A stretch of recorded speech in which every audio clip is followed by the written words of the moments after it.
اس پر بھی آپ کو بتائیں گے کہ وہ مقصد کیا تھا اور زمین کا کیا گیا. اور اب سوال یہ کہ خان صاحب جس سازش کا اور مداخلت کا ذکر کرتے ہیں وہ تو کہانی ہو گئی ٹائی فش، کیونکہ نہ سازش نہ مداخلت. کل الیکشن کمیشن کے باہر پی ٹی آئی والے مظاہرہ کرنے پہنچے تھے تو اتنے لوگ تھے کہ اس سے زیادہ لوگ کہتے ہیں نا حجام کی دکان پر عید کی رات کو خط کرانے والے لوگ ہوتے ہیں یا تیاری کرنے والے لوگ ہوتے ہیں، اتنا رش تھا. تو لگ یوں رہا ہے کہ آہستہ آہستہ تحریک انصاف کی وہ جو پاپولیرٹی گراف اچانک جو خان صاحب کو رسپانس آیا تھا اب اس کی حقیقت لوگوں پر کھلنا شروع ہو گئی ہے. یہ پبلک کے رسپانس سے پتہ چل جاتا ہے کہ پبلک کیا رسپانس کر رہی ہے. خان صاحب کو پہلے 3 جلسوں میں اچھا خاصا رسپانس ملا تھا، پہلے 2 میں تو خوب ملا تھا، لیکن تیسرے جلسے میں خان صاحب کی بھی لٹیا ڈوب گئی تھی. پھر اس کے بعد انہوں نے اپنے ہی بیانات کے اوپر جس طرح کے یو ٹرن لیے اور جس طرح کی ان کی وہ ایکٹیویٹی تھی یا جس طرح کا ان کا رویہ تھا، اس سے لگتا ہے کہ ان کے اپنے لوگ مایوس ہو رہے ہیں. اس کے علاوہ فوج کے خلاف بیانیے میں جو شدت تھی اس میں کسی حد تک کمی آتی ہوئی نظر آ رہی ہے، اور لگتا یوں ہے کہ ایفرٹ جو اس سلسلے میں کی جا رہی ہیں وہ بارآور ثابت ہو رہی ہے. جو وقتی طور پر لوگوں کا اشتعال اور غصہ تھا وہ اب دبتا جا رہا ہے، پیچھے ہٹتا جا رہا ہے، اور اس کی بنیادی وجہ یہ ہے کہ چیزیں کھل کر سامنے آ رہی ہیں اور نظر آ رہا ہے کہ یہ جو سازش کا بیانیہ اختیار کیا گیا یہ محض ایک بیانیہ ہے. اور اگر خان صاحب کو واقعی امریکہ کے اوپر کوئی گلہ شکوہ ہوتا تو اب تک وہ امریکی سفارت خانے کے باہر احتجاج کر چکے ہوتے یا امریکہ کا جو یار ہے وہ غدار ہے کہ نعرے لگا چکے ہوتے. لیکن خان صاحب تو اپنے دوسرے جلسے میں لیٹ گئے تھے اور انہوں نے کہہ دیا کہ امریکہ سے میری کوئی دشمنی نہیں ہے. تو بیانیہ وہاں بھی زمین بوس ہو گیا اور پھر قومی سلامتی کمیٹی کے اجلاس میں جا کر بھی 2 بار وہ باؤنس ہوا. یعنی پنجابی میں سے کہتے ہیں کہ خان صاحب کو ادھر بھی تھپڑ پڑے، ادھر بھی چپیڑے پڑیں، یعنی کہ تمہارا بیانیہ غلط ہے. اب خان صاحب اس بیانیوں کو لے کر اب انہوں نے یہ یعنی ایک اور اعلان کر دیا ہے. ابھی تو انہوں نے کل اعلان کیا نا کہ وہ اسلام آباد میں دھرنا دیں گے. اب وہ یہ کہہ رہے جی میں عوامی رابطہ مہم چلا رہا ہوں اور میں شہر شہر جاؤں گا اور یعنی گاؤں گاؤں جاؤں گا. تو بنیادی طور پر وہ اپنی الیکشن کمپین جو ہے اس کو رن کر رہے ہیں. تو کوئی اعتراض نہیں، کوئی جماعت 1 سال پہلے الیکشن کمپین رن کرنا شروع کر دیتی ہے، کوئی عین موقع پہ کرتی ہے. لیکن یہ بات حقیقت ہے، روز روشن کی طرح عیاں ہو چکی ہے کہ پی ٹی آئی اس جعلی خط کے پیچھے چھپ گئی.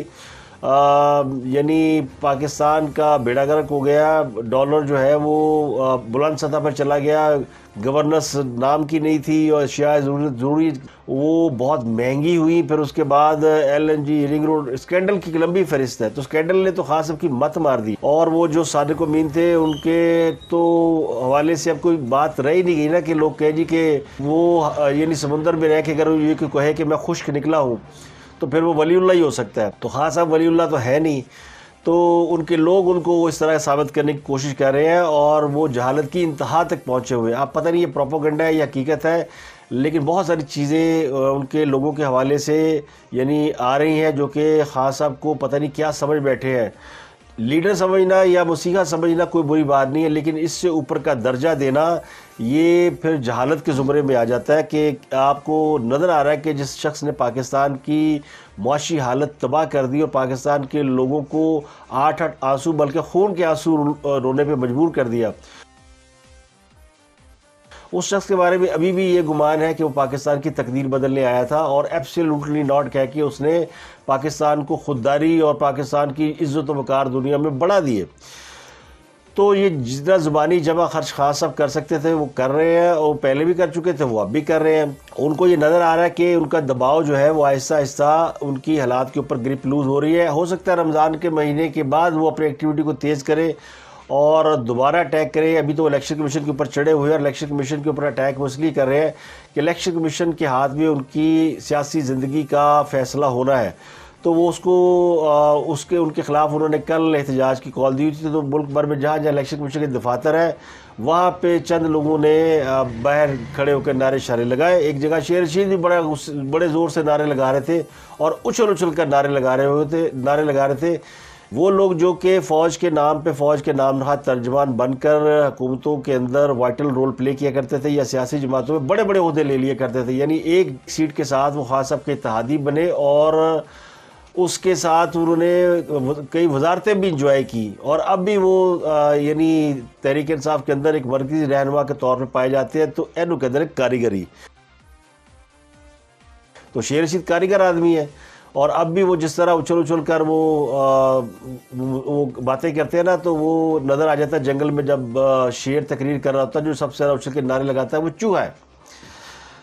تو اسی قسم کی کہانی نظر آتی ہے۔ ان کے نعروں کی اب 2 ٹکے کی ویلیو نہیں رہ گئی، اور ان کے عہدے پر یعنی وزارت داخلہ کے عہدے پر جو آئے ہیں رانا ثناء اللہ، وہ ان سے زیادہ یعنی ایکٹیو نظر آتے ہیں اور دبنگ نظر آتے ہیں، اور فضول باتیں بھی نہیں کرتے جس طرح کی باتیں شیخ رشید کرتے تھے۔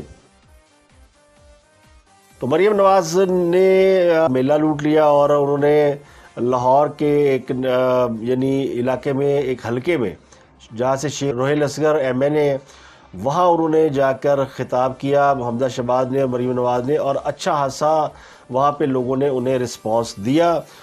کافی لوگ موجود تھے، اور لگتا یوں ہے کہ بلاخر مسلم لیگ نون نے یہ فیصلہ کر لیا کہ خان صاحب کے جلسوں کا جواب اب جلسوں سے دینا ہے۔ یہ وہ اس طرح کا جلسہ نہیں تھا جس طرح خان صاحب نے کال کر کے پورے پاکستان سے لوگ بلائے تھے کہ وہاں پہنچے۔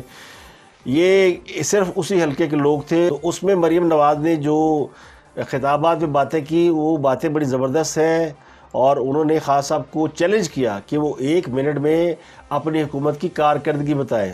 ان کے پاس کارکردگی بتانے کے لیے کچھ ہوگا نہ، وہ کارکردگی بات کریں۔ خان صاحب کو کارکردگی تو بتانا ہی نہیں ہے نا، اگر وہ کارکردگی بتائیں گے تو پھنس جائیں گے۔ تو اب خان صاحب پھنسے ہوئے ہیں، اور آہستہ آہستہ جو ہے وہ دھنستے جا رہے ہیں، اور ان کو نظر آ رہا ہے کہ وہ اب جتنا بھی زور لگا لیں اس پوزیشن میں واپس نہیں آ سکتے۔ تو مریم نواز نے اس جلسے میں یہ بھی کہا کہ یہ نوسر بیاض کہتا تھا کہ نواز شریف کی سیاست ختم ہو گئی ہے، نواز شریف کی حکومت ختم ہو گئی ہے، اب رو رہا ہے لندن بیٹھا ہوا، نواز شریف نے میری حکومت ختم کر دی۔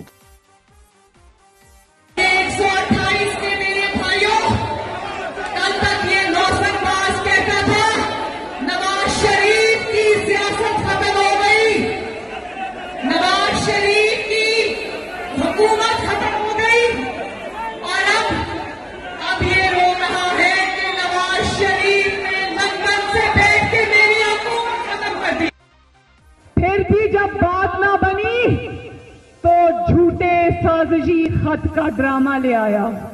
وہاں پر ایک میرا بچہ کھڑا تھا جس نے یہ دیکھو، مجھے عوام کو کچھ بتانے کی ضرورت نہیں، اس پہ لکھا ہوا ہے نمبر پورے نہ ہو تو سازش ہوتی ہے۔ ہر پاسے شور لے نہ تسی گھبرایا کرو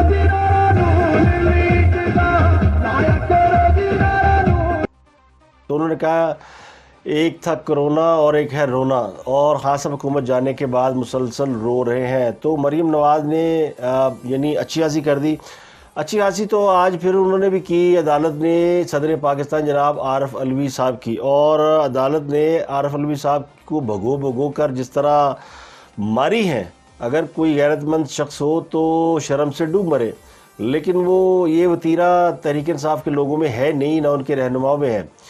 عدالت نے یہ کہا، حمزہ شہباز کا یہ کیس ہے جس میں حلف برداری کا مسئلہ ہے، اور لاہور ہائی کورٹ نے صدر مملکت کو یہ ایڈوائس دی تھی کہ اگر آپ کا گورنر ان سے خلف نہیں لیتا تو آپ کسی اور کو نامنیٹ کریں، کیونکہ یہ آئینی ذمہ داری ہے، اور آپ بحیثیت صدر پاکستان اس میں اپنا کردار ادا کریں۔ لیکن صدر صاحب نے چڑھی ہوئی ہے عمران خان صاحب دی وفاداری۔ اب انہیں پتا کہ میں خان صاحب نے میرا جو ہے نا وہ جینا محال کر دینا اگر میں نے یہ کام کر دیا، تو انہوں نے اس کے اندر اڑیچ ڈالی ہوئی ہے، پنجابی میں کہتے ہیں اڑیچ ڈالی، رکھنا ڈالا ہوا ہے۔ تو حمزہ جو ہے وہ کسی بھی غیر آئینی طریقے سے وزیر اعلیٰ پنجاب بننے کے موڈ میں نہیں ہے، نہ وہ قبضہ چھڑا رہا ہے۔ ویسے حمزہ کے لیے قبضہ چھڑانا کوئی مشکل کام نہیں ہے، لیکن وہ بھی اس کو انجوائے کر رہے ہیں کہ دنیا کے آگے کس طرح یعنی ایکسپوز ہو رہی ہے، خان صاحب اور ان کے لوگ ایکسپوز ہو رہے ہیں۔ گورنر پنجاب حمزہ سے خلف لینے کے لیے تیار نہیں ہے، اور صدر پاکستان لاہور ہائی کورٹ کی ایڈوائس پر عمل کرنے کے لیے تیار نہیں ہے۔ تو اس پر لاہور ہائی کورٹ نے پھر آج ان کو کہا کہ صدر پاکستان تو سوئے ہوئے تھے، تو ہم نے تو ان کو جگا دیا ہے اور ان کو عزت اور تکریم دی ہے، لیکن شاید ان کو عزت دینے کا انداز پسند نہیں آیا۔ یعنی سبحان اللہ، کیا بات ہے! ان سے عدالتہ بھی کہہ رہی ہے جناب تعلق عزت راسری چپیڑا کھا کے جاؤ گے۔ تو یہ لگتا یوں ہے کہ عدالت نے انہیں بھی ایک تھپڑ یعنی جڑ دیا۔ ضروری نہیں کہ ہاتھ سے تھپڑ مارا جائے، کچھ تھپڑ ایسے ہوتے ہیں، سلیپس جو ہوتی ہیں کچھ ایسی ہوتی ہیں وہ باتوں میں بھی کی جا سکتی ہیں۔ تو یہ سلیپنگ ہوئی ہے لاہور ہائی کورٹ کے فاضل بینچ کی طرف سے لگا لے، جن کو یہ کہتے تھے یہ شریفوں کے بڑے وہ ہے تابع دار ہیں فلانے ہیں، لاہور ہائی کورٹ اگر چاہتی، میں نے کل بھی کہا تھا کہ وہ خود بھی خلف لے سکتے ہیں، لیکن انہوں نے آئینی تقاضوں کو پورا کرنا، یعنی وہ آئین اور قانون کے مطابق کام کر رہے ہیں۔ اس لیے تو مریم نواز نے جو پاسپورٹ واپسی کی درخواست کی ہوئی ہے اس کا بنایا ہوا بینچ تیسری بار ٹوٹ گیا۔ یعنی اگر ایڈے شریف خاندان والے انفلوئنس ہوتے تو پہلے دن ہی پاسپورٹ بنا دیں، لو جی مریم نواز یہ پاسپورٹ پکڑے اور جائیں باہر موج کریں، لیکن ایسا نہیں ہو رہا۔ 2 ججوں نے معذرت کی ہے، 2 بار یہ بینچ بنا اور 3 بار یہ بینچ بنا، اب یہ چوتھی بار بینچ بنا ہے۔ 3 بار یعنی ایک تو بینچ ایک دن میں 2 بار ٹوٹا ہے، یعنی وہ جج جنہوں نے اس کیس کی سماعت کرنی ہے وہ معذرت کر رہے ہیں۔ اس کی وجہ کیا ہے کہ اس کی وجہ یہ کہ وکلا کے اندر بھی بہت سے یوتھیا پائے جاتے ہیں جو ججوں کو دھمکا رہے ہیں کہ اگر آپ نے ایسا کیا تو پھر اسی تہاڈا یعنی مظاہرہ کریں گے اور تہاڈے خلاف احتجاج کریں گے۔ مریم کو پاسپورٹ نہیں جاری ہونے دینا۔ اچھا مریم نے پتہ نہیں انہوں نے کیڑی ماں ماری ہے۔ مریم پاکستان کی وہ لیڈر ہے جو کہ ایمرجنگ لیڈر ہے، اور یہ اگر الیکشن اپنے طریقے سے ہوتے، حکومت تبدیل نہ ہوتی اور اپنے وقت پہ الیکشن ہوتے تو پھر پرائم منسٹر کی کینڈیڈیٹ مریم نواز ہو سکتی تھی، لیکن وہ ایک ایسی لیڈر جس کا سب کچھ ہی پاکستان ہے، اس نے باہر جا کے کیا کرنا ہے سوائے اپنے والد کو ملنے کے، یا اپنی سعودی عرب میں وہ جانا چاہ رہی تھی رمضان کی وجہ سے، تو انہوں نے واپس آ جانا ہے۔ تو پاسپورٹ ان کا اصولی طور پہ واپس کر دینا چاہیے، اور امید ہے کہ عدالت ان کا پاسپورٹ ان کو دے دے گی تاکہ وہ ہو کر آ جائیں۔ جس کو پاکستان کے عوام اتنی محبت کرے، اتنی پذیرا دے، ان کو باہر سے کیا دلچسپی ہو سکتی ہے؟ ان کو واپس آنا ہی آنا ہے، لیکن ایسا نہیں کہ دنیا سے اب کٹ کے رہتے ہیں تو باہر جانا بھی پڑتا ہے۔ تو اب وہ چوتھی دفعہ بینچ بنا ہے اور وہ فیصلہ کرے گا کہ ان کو پاسپورٹ دینا کہ نہیں دینا۔ اب ایک اور چیز یہ تو طے ہوئی کہ نواز شریف صاحب نہیں آ رہے، ان کی وہ علیل ہیں، ڈاکٹر نے ان کو سفر سے منع کیا ہوا ہے، 28 کو انہوں نے جانا تھا، اور اب شہباز شریف اور ان کے رفقا کار جو جا رہے ہیں سعودی عرب، اب ان کی ملاقات نواز شریف سے سعودی عرب میں نہیں ہوگی، اور یہ ممکن ہے کہ پھر کسی اور وقت پاکستان سے لوگ جائیں اور لندن میں جا کے نواز شریف سے ملیں۔ اگر نواز شریف سعودی عرب نہیں جا رہے تو پھر پاکستان واپسی کا تو سوال ہی پیدا نہیں ہوتا۔ تو اس کا مطلب ہے عید یا عید کے بعد تک تو نواز شریف کی واپسی جو ہے وہ مؤخر ہو گئی ہے، اور کہنے والے کہتے ہیں کہ نواز شریف کی صحت بظاہر لگتی ہے کہ وہ فٹ ہیں، لیکن ان کو فضائی سفر منع ہے، اس لیے وہ لندن سے باہر بھی کہیں نہیں جاتے، سوائے اپنے دفتر اور گھر کے علاوہ وہ بہت کم باہر نکل۔ شہباز شریف کہا جی کہ وہ عام فلائٹ سے سعودی عرب جائیں گے، اور وہ اپنے کچھ خاندان کے لوگوں اور اتحادی جماعتوں کے سربراہان کے ہمراہ جائیں گے، پرائیویٹ طیارے پہ نہیں جائیں گے بلکہ عام ایئر لائن پہ جائیں گے۔ ویسے اس کے لیے تو خان صاحب کی جو چاہے اسے کہہ دیں نام نہادی حکومت تھی، لیکن ٹرینڈ تو سیٹ ہو گیا نا کہ اب لوگوں کو شعور اتنا تو ہے کہ اگر وہ لوگ سرکاری خرچ پہ حج پہ جاتے ہیں یا عمرے پہ جاتے ہیں تو پھڑے جاندے رہے، کیونکہ سوشل میڈیا بڑا وائبرنٹ ہو گیا۔ اگر شہباز شریف بھی سرکاری خرچ پہ اتنا لاؤ لشکر لے کے جائیں گے تو ان کی بھی بینڈ بجے گی، تو اس لیے وہ سمجھدار آدمی ہے، نہ وہ چارٹرڈ طیارے پہ جائیں گے، نہ وہ سرکاری خرچ پہ لے کے جائیں گے۔ تو سب کو کہا گیا جی اپنی اپنی ٹکٹیں لے لیں، اور بوئنگ 777 یہ طیارہ ہے جس کے اوپر جا رہے ہیں، اور طریقے انصاف والے یعنی نانی فوت ہو گئی نا، اب انہوں نے اس کے اوپر بینڈ بجانی تھی تو وہ نہیں بجا سکتے، اب وہ انتظار میں بیٹھے ہیں کہ پیٹرول کی قیمتیں بڑھے تو ہم نون لیگ کی بینڈ بجائیں، یا پھر شہباز شریف صاحب کوئی ایسی غلطی کرے کہ جس پہ ہم ان کو پکڑ لیں۔ شہباز شریف نے ایک غلطی وزیر اعظم بننے سے پہلے کر دی تھی، وہ جو کہا تھا بیگر ناٹ چوزر، وہ بھی انہوں نے چولی ماری تھی، نہیں ان کو کہنا چاہیے تھا، حالانکہ سمجھدار آدمی ہے، ان کا کہنے کا مقصد کچھ اور تھا، لیکن ان کی بات پکڑ لی گئی، اور اب وہ بات جو ہے وہ تحریک انصاف یعنی اہل یوتھ کے دل کو لگی ہوئی ہے۔ وہ کہتے ہیں ہم بیگر نہیں ہیں، ہم بھکاری نہیں ہیں، وہ ان کے لیے نہیں کہا گیا تھا، ہمیں پتہ آپ بھکاری نہیں، آپ امیر لوگ ہیں، اور بھکاری تو وہ غریب لوگ ہیں جو بیچارے آپ دیکھیں جن کے گھروں میں فاقے ہیں، جو 3 کی بجائے اب 2 وقت یا ایک وقت کی روٹی کھا گزارا کرتے ہیں، اور جن کی دسترس سے کھانے پینے کی اشیاء باہر ہوئی ہیں، وہ غریب ہیں۔ تو ٹاک آف دی ٹاؤن جو ہے اس کو top of the line story, اس پہ آ جاتے ہیں۔ 2 سٹوریاں ہیں، ایک تو کراچی میں جو دھماکہ ہوا اس میں جو خاتون جس نے یہ دھماکہ کیا، اس دھماکے میں 3 چینی جاں بحق ہوئے ہیں اور ایک پاکستانی ڈرائیور، 4 لوگ اس میں جو یعنی جس دنیا سے چلے گئے. اور رمضان المبارک کے مہینے میں تو کہتے ہیں کہ ناحق جو موت ہوتی ہے، یعنی کسی کو ناحق قتل کرنا جو ہے وہ پھر وہ شہداء میں شمار ہوتا ہے. تو اللہ تعالیٰ سب کی مغفرت کرے، وہ جو بھی تھے یا جو بھی ہے، لیکن یہ پاکستان کے لیے بدنامی کا باعث ہے. اب اس میں جس خاتون نے خود کش حملہ کیا اس کے بارے میں بہت زیادہ سوال اٹھ رہے ہیں، اور وہ بھی ٹاک آف دی ٹاؤن ہے. وہ خاتون MSc zoology M Phil education کرنے والی شادی شدہ خاتون، 2 بچوں کی ماں، اس نے خود کچھ دھماکہ کیا. وہ اس حد تک کیسے گئی؟ اور پاکستان کے اندر یہ سوال بڑا، ویسے تو انتہا پسندوں کے اندر پڑھے لکھوں کا ہونا کوئی نئی بات نہیں رہی. داعش میں بڑے پڑھے لکھے لوگ ہیں، آپ نے دیکھا یونیورسٹیوں کے اندر سے لوگ پکڑے جاتے تھے. پھر اور 9/11 کرنے والے سارے انجینئرز اور پڑھے لکھے لوگ تھے. تو پڑھے لکھے لوگوں کی جدی مت ماری جائے. اب وہ پتہ نہیں اس کا کوئی وہ ان کے کوئی فیملی میں کوئی مسنگ پرسن، وہ بلوچ خاتون تھی. پہلی بات یہ بولے بلوچ خاتون تھی، اس کا تعلق مجید بریگیڈ سے تھا. لیکن اتنا پڑھ لکھ کے بھی جو کچھ اس نے کیا، اس کی ڈگریاں تو کسی کام اس کے نہیں آئی. اب پاکستانی عوام کو یہ جاننا ہے کہ آخر بلوچ علیحدگی پسند چاہتے کیا. اچھی بات ہے کہ جو موجودہ حکومت ہے اس کے اندر بلوچ نیشنل بھی شامل ہے، تو اس مسئلے کو ایڈریس کیا جا سکتا ہے. آخر یہ جو بلوچ نوجوان ہیں ان کے ساتھ ہم مذاکرات کیوں نہیں کر رہے، اور کیا ان کے مسائل ہیں؟ ہم نے طالبان کے ساتھ بھی مذاکرات پہ آمادگی ظاہر کی. ہم نے اور جو طاقتیں تھیں جن کو ہم لے آئے اپنے اس کے اوپر مذاکرات کی ٹیبل کے اوپر، جن کو ہم پچھلے دور حکومت چور بھی کہتے تھے، غدار کہتے تھے، محسن داوڑ یا منظور پشتین یا اس طرح کے لوگ اب وہ بیٹھے ہوئے ہیں. تو اب یہ جو بلوچ عسکریت پسند ہے ان کے ساتھ بات کیوں نہیں ہو رہی، اور بلوچستان میں اتنا زیادہ پینک کیوں ہے؟ دہشت گردی کی مرتبہ پھر سے عروج پر ہے، علماء کرام کی بھی شہادتیں ہو رہی ہے، اور دوسری طرف بلوچ دہشت گرد بھی یعنی ہے. تو یہ مجید بریگیڈ کی خاتون تھی. کہا جاتا ہے کہ اس نے یعنی خود کو بم سے اڑایا یا خود کچھ جیکٹ پہنی ہوئی تھی. تو یہ مجید بریگیڈ اور اس کے فدائین، ان کا نام پہلی بار اس وقت آیا تھا جب کوئٹہ میں یہ 2011 دسمبر 2011 میں سردیوں کی ایک شام کو ارباب کرم خان روڈ پر ایک کار ایک گھر کے باہر آ کر رکی اور اس میں ایک دھماکہ ہوا. یہ گھر سابق وفاقی وزیر نصیر مینگل کے بیٹے شفیق مینگل کا تھا.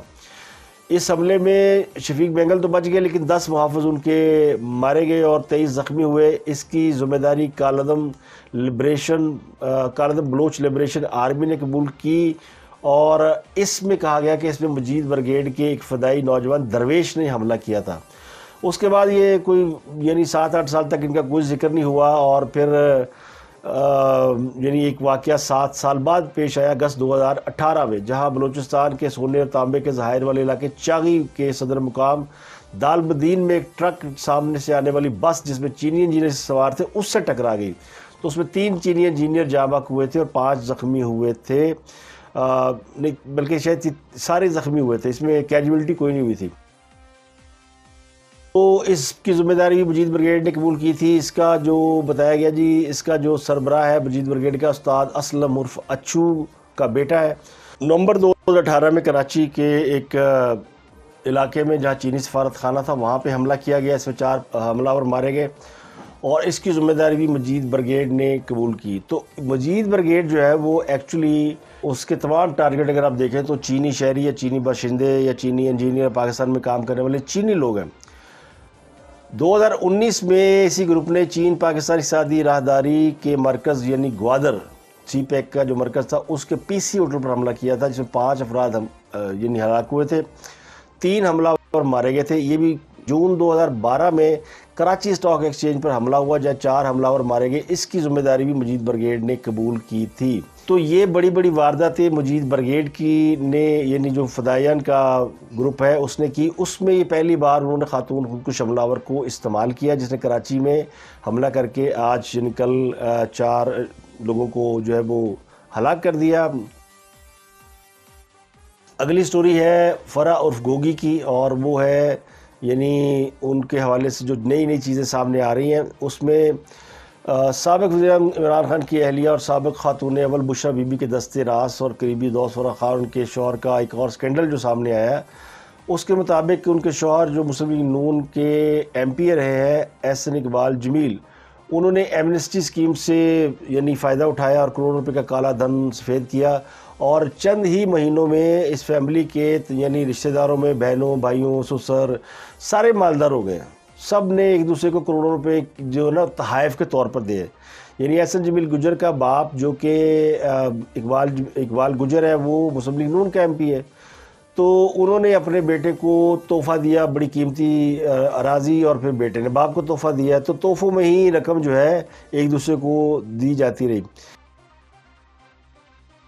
تو جو میڈیا پہ جو رپورٹ سب زیر گردش ہے کچھ اور، کیونکہ یہ خبر میں نے بریک کی تھی ڈاکومنٹس کے اوپر، اب لوگوں نے انویسٹیگیشن اس کے اوپر بہت زیادہ شروع کی ہوئی ہے، اور اس انویسٹیگیشن کے نتیجے میں بہت ساری رپورٹیں سامنے آ رہی ہیں جس کے مطابق ان کی جو وسائل یا اثاثے ہیں ان کی آمدنی سے مطابقت نہیں رکھتے۔ فرح کی جو بہن مسرت خواہ ہے، انہوں نے ان کے لاہور میں 15 پلاٹ نکلے ہیں، جن میں 2 کنال کے 3 ہاشی پلاٹ ڈی ایچ اے کے مختلف فیسز میں ہیں، اور یعنی اس طرح کی بہت ساری چیزیں ہیں۔ بیرون ملک اثاثے نہ ہونے کے باوجود ان کو 8 کروڑ 40 لاکھ روپے کا زر مبادلہ حاصل ہوا۔ یہ بھی معلوم ہوا ہے کہ فرح کے سسر محمد اقبال نے 2020 میں اپنے پوتے سے گجرانوالہ میں 243 کنال ایکڑ زمین جو ہے قیمتی اراضی وہ حاصل کی 31 ایکڑ، اور اس کی قیمت جو ہے چودھری محمد اقبال نے فی مرلہ 1 کروڑ پہ لگائی ہے، تو ان کے اثاثوں میں بھی بڑا اضافہ ہوا ہے۔ پھر ان کے پاس بڑی لگژری گاڑیاں 19 گاڑیاں ہیں، اور فرح کے اثاثے 2021 میں جو ہے وہ بڑھ کر 9 کروڑ 71 لاکھ روپے ہو گئے۔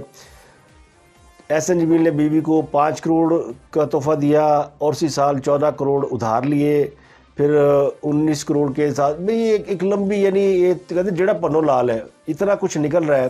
اور اب کہنے والے کہتے ہیں کہ خان صاحب جو ہے وہ فرح خان سے جلد لا تعلقی کا اعلان کریں گے، اور پھوٹ پڑ گئی ہوئی ہے۔ پھوٹ اس لیے پڑ گئی ہوئی ہے، اب میں نے آپ کو بتایا تھا کہ خبر گردش کر رہی ہے خان صاحب کی اور ان کی اہلیہ کی علیحدگی کے حوالے سے۔ اب خلا کے حوالے سے لوگوں نے دعوے کرنے شروع کر دیے کہ جو انہوں نے خلا کے لیے عدالت میں درخواست دے دی ہے، تو اس کا بھی کوئی ایویڈنس ابھی سامنے تو نہیں آیا، نہ اس پہ کوئی تردید اس کی آئی ہے۔ تو جب تک کوئی تردید نہیں آتی اس وقت تک خبر درست سمجھی جائے گی۔ اور اس کے علاوہ اب خسرو مختار کا ایک سکینڈل سامنے آ رہا ہے، اور خسرو مختار نے جو چینی کی مد میں پیسہ کمایا، اور اس چینی کی مد میں جو بڑی رقم دبئی کے اکاؤنٹ میں جمع کرائی گئی، وہ بھی اس کا کھرا بھی اسی خاندان اور خان صاحب تک جاتا ہے۔ اور پھر ملک ریاض صاحب نے اس بات کا آج اعلان کیا ہے۔ ملک ریاض صاحب ایسے مشکل میں آ گئے ہیں کیونکہ ان کے خلاف جو ہے بہت سارے ان کے کھاتے کھلنے شروع ہو گئے ہیں۔ لگتا یوں ہے کہ موجودہ حکومت کا جو سیٹ اپ ہے اس میں ملک ریاض کو شاید اتنی لفٹ نہیں ملی جتنی انہوں نے پچھلی حکومتوں میں حاصل کر لی ہے، ہر حکومت کے ساتھ وہ ہوتے تھے۔ تو اب ان کی جو ہے نا وہ تو کہتے ہیں نا جان تھوڑی سی شکنجے میں آئی ہے اور وہ مشکل میں پھنس گئے ہیں۔ ان کے خلاف ایک کیس بھی درج کرنے کا حکم دے دیا گیا ہے۔ سپریم کورٹ کراچی رجسٹری میں ملک ریاض کے خلاف مقدمہ درج کرنے کی درخواست منظور ہوئی ہے، اور درخواست گزار نے کہا تھا کہ جی ملک ریاض نے 2018 میں اوپل پروجیکٹ شروع کیا تھا۔ پروجیکٹ میں فلیٹ کی خریداری کے لیے فارم وصول کرنے کے 1 لاکھ روپے لیے، اور کئی ہزار لوگوں سے فارم وصول کر کے اربوں روپے انہوں نے لے لیے، لیکن بیلٹنگ کے لیے لی ہوئی رقم آج تک کسی کو واپس ہی نہیں کی۔ یعنی ملک ریاض صاحب کا جو طریقہ واردات ہے نا، وہ تو آپ کو پتہ ہی ہے نا، وہ کوئی پروجیکٹ اناؤنس کرتے ہیں، اس کے اوپر لوگوں سے فارم لیتے ہیں، اس فارم کی ایک فیس ہوتی ہے، اور پھر کہا جاتا ہے جی اس کی بیلٹنگ ہوگی، اور جن کے پلاٹ نکلیں گے وہ باقی کی رقم جمع کرائیں گے، اور ان کو پھر جو ہے پلاٹ مل جائیں گے، اور جنہوں نے باقی پیسے دیے ہوئے بیلٹنگ کے لیے ان کو واپس مل جائیں گے۔ لیکن جناب ایسا نہیں ہوا۔ 2013 سے جو انہوں نے مال لیا اس کا انہوں نے واپس نہیں کیا، تو اس پہ مقدمہ درج کرنے کا جو درخواست ہے وہ منظور کر لی گئی ہے۔ انہوں نے یہ کہا جی کہ میں نے یہ زمین جو ہے فلاحی کاموں کے لیے دی تھی، عبدالقادر یونیورسٹی کے لیے جو زمین دی تھی، جو کہ اس میں پہلے بشرا بیگم جو خان صاحب کی اہلیہ ہے ان کے نام اور باقی لوگوں کے نام شامل تھے، لیکن وہ زمین جو ہے وہ یونیورسٹی کے نام نہیں تھی، وہ زمین بشرا بی بی کے نام سنا ہے کہ دی گئی۔ اس کی میرے پاس ایویڈنس نہیں ہے، لیکن یہ رپورٹ موجود ہے۔ اور جو زمین لی ہے فرا بی بی نے، فرا عرف گوگی نے، اس زمین کے بارے میں بھی یہ کہا گیا جی کہ انہوں نے بھی فلاحی مقصد کے لیے لی تھی، لیکن فلاحی مقصد کے لینے کا مقصد، اگر فلاحی مقصد کے لیے زمین دی جائے تو ٹرسٹیز کے یا بورڈ کے نام ہوتی ہے، لیکن یہ زمین انڈیویجول کے نام ہے، یعنی ذاتی نام پہ حاصل کی گئی ہے. تو یہیں سے جو ہے ساری کہانی جو ہے نا وہ الٹ گئی ہے. تو یہ کہانیاں کھل کھل کے سامنے آ رہی ہیں. اور ملک ریاض کا ذکر کر رہا تھا اور نئے اسکینڈل کا ذکر کر رہا تھا. چینی اسکینڈل میں نام آ رہا ہے وہ خسرو بختیار صاحب کا، اس لیے خسرو بختیار صاحب جب سے باہر گئے واپس نہیں آئے. ان کے بارے میں کہا جاتا ہے جی کہ انہوں نے بھی یعنی چینی کے اندر بڑا مال کمایا اور اس کی 4 ارب روپے کے قریب جو کمیشن ہے وہ کسی اہم شخصیت کے بیرون ملک اکاؤنٹ میں جمع کرائی ہے. اور اس کا اسکینڈل بھی اس کے اوپر کام ہو رہا ہے اور یہ چند دنوں میں کھل جائے گا. اب وہ جو خان صاحب نے عبد القادر یونیورسٹی بنائی نا، جس کا نام رہونیت یونیورسٹی رکھا، یعنی اس کو بنائی گئی، وہ کچھ تقریباً 37 طلبہ اس کے اندر یعنی مشمل ایک کالج ہے، اور اس کے لیے 458 کنال زمین جو ہے، یعنی 37 بندیاں سے 458 کنال زمین ان کی پڑھائی کے لیے دی گئی. تو آخر میں آپ کو بتاتے ہیں وزیر شہباز شریف نے جو صحافیوں سے ملاقات کی اس میں 2-3 بڑی اہم باتیں انہوں نے کی. انہوں نے کہا جی نئے آرمی چیف کی تعیناتی قواعد و ضوابط کے مطابق کی جائے گی کیونکہ یہ تقرری آئین کا تقاضا ہے. یعنی سمجھ لیں کہ وہ شہباز شریف جو ہے نا وہ اس بات پہ قائم ہے کہ نیا آرمی چیف ہونا نہیں لانا ہے. تو آج انہوں نے بتا دیا کہ جناب ہم لائیں گے. پھر انہوں نے اس پہ فرا اور گوگی کی بھی کہا جی کہ یہ قانون اپنا راستہ خود بنائے گا اور حقائق جب سب سامنے آئیں گے، فوج کے خلاف کسی نے سازش کی تو اس کو چھوڑا نہیں جائے گا. پھر انہوں نے یہ بھی کہا جی کہ بیرونی مداخلت کا جو معاملہ تھا اس کے اوپر ہم یعنی جوڈیشل کمیشن بنانے پر غور کر سکتے ہیں. ویسے 2 اجلاسوں میں اس پر کچھ ثابت نہیں ہوا، کچھ نہیں نکلا. اور انہوں نے یہ بھی کہا جی کہ جو دھمکیوں والا یہ سب ماضی میں بھی دھمکیاں ملتی رہی ہیں، لیکن ایک اور ان سے پوچھا گیا جی کہ وہ بہت سابق حکومت جاتے جاتے بہت ساری فائلیں اٹھا کے لے گئے ہیں. تو انہوں نے کہا جی میرے علم میں نہیں ہے، لیکن اس کا ہم تحقیقات کرائیں گے اور پھر ہم ریفارمز کریں گے، اور ریفارمز جو ہے اس کے بعد ہی ہم جو ہے آگے بڑھیں گے. تو اس کا مطلب ہے کہ حکومت جو ہے وہ الیکشن ریفارم کے بغیر آگے نہیں بڑھے گی. انہوں نے یہ بھی کہا جی کہ پی ٹی آئی کے اراکین سے زبردستی سے لیے گئے ہیں، ان کی ہم تفتیش کریں گے، ان سے پوچھیں گے اور پھر اس کے بعد غور کریں گے. نیب کے بارے میں ان سے سوال پوچھا گیا جی نیب کا کیا مستقبل ہے. تو انہوں نے کہا جی نیب اپنا کام کرے، ابھی نیب کو ختم کرنے کے بارے میں ہم نے نہیں سوچا، ابھی ہمارے کرنے کے بڑے اور کام ہیں. تو آخری خبر آپ کو 2 خبریں دیتے ہوئے، سابق ڈی جی آئی ایف آئی بشیر میمن صاحب، ان کی انکوائری چل رہی تھی تو ان کو منی لانڈرنگ کیس میں عدالت سے چٹ مل گئی ہے. ایف آئی انہوں نے کلیئر کر دیا ہے اور انہوں نے کہا جی کہ ان کے خلاف ہمارا کوئی یعنی وہ نہیں ہے. اور اس میں بشیر میمن صاحب کے پاس کے خلاف جو کیس چل رہا تھا، جو خان صاحب کے دور حکومت میں نافرمانی کی سزا کے طور پہ ان کو کھینچا گیا تھا، تو اس میں انہوں نے ایف آئی نے کہا جی ہمارا ان کے اوپر کوئی کلیم نہیں ہے. اور آج 2 لوگ سندھ ہاؤس پر حملہ کرنے گئے تھے، پی ٹی آئی کے 2 ایم پی اے، وہ عدالت ضمانت کرانے گئے تو وہ دھر لیے گئے، یعنی عطا اللہ فہیم، عطا خان تھے شاید، یہ دونوں ضمانت کرانے گئے تھے تو دھر لیے گئے. تو آج کے لیے اتنا ہی. آپ سے ملاقات ہوئی کل. اپنا گردنوا کے لوگوں کا بہت خیال رکھیے.